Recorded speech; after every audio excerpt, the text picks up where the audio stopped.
রাজধানীর ব্যস্ততম এলাকা ফার্মগেটের শহীদ আনোয়ারা পার্ক ছিল এলাকার মানুষের কাছে আশীর্বাদ স্বরূপ। একসময় হাজারো মানুষ ছোট উদ্যানটিতে হাঁটাচলা করত, শিশুরা খেলত, কমায়ের মানুষ ক্লান্তি দূর করতে জিরিয়ে নিত।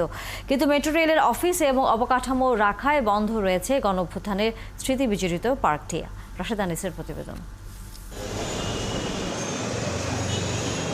বছর কয়েক আগে ফার্মগেটের গা ঘেঁষা ছোট্ট এই উদ্যানটি ছিল সবুজ গাছগাছালিতে ভরা।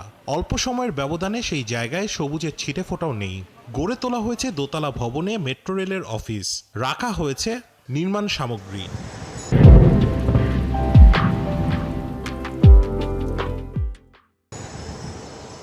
গরমের পারদ যেখানে প্রতিদিন বেড়েই চলেছে, সেখানে গাছ কেটে নষ্ট করা হয়েছে সবুজ উদ্যানটি। তাই সরব হয়েছেন নানা শ্রেণী পেশার মানুষ, জড়ো হয়েছেন শহীদ আনোয়ারা পার্ক রক্ষায়।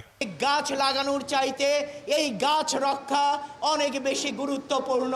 আমাদের জীবনে কোনো সবুজ নাই, আমাদের জীবনে কোনো অক্সিজেন নাই, আমাদের জীবনে কোনো সৌন্দর্য নাই। এইখানে ছোট্ট একটা জায়গা ছিল, এইটাও কারো সহ্য হইল না।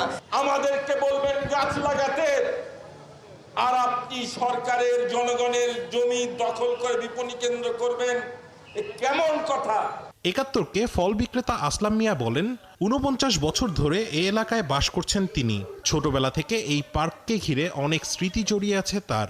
ছিল একটুখানি আশ্রয়ের জায়গা। বিভিন্ন এলাকার যত আপনার স্থানীয় বাসিন্দার হইতে অসহায় গরিব দুঃখী সবাই এই পার্কে আসতো, বৈশা বাতাস খাইতো, একটু রেক্স নিত। এই একটা অনুরোধ চাই এই পার্কটা ফিরিয়ে দেওয়ার জন্য। মানববন্ধনে আসা সকলের দাবি, শহীদ আনোয়ারা উদ্যান থেকে মেট্রো রেলের সকল সরঞ্জাম সরিয়ে আবারও যেন সবুজে ঘেরা উদ্যান ফিরিয়ে দেয়া হয়, যেন একটুখানি স্বস্তির নিঃশ্বাস নিতে পারেন নগরবাসী। খেলার মাঠ কেড়ে নেওয়া হয় এই পর্যায়ে। রাশেদ আনিস, ৭১, ঢাকা।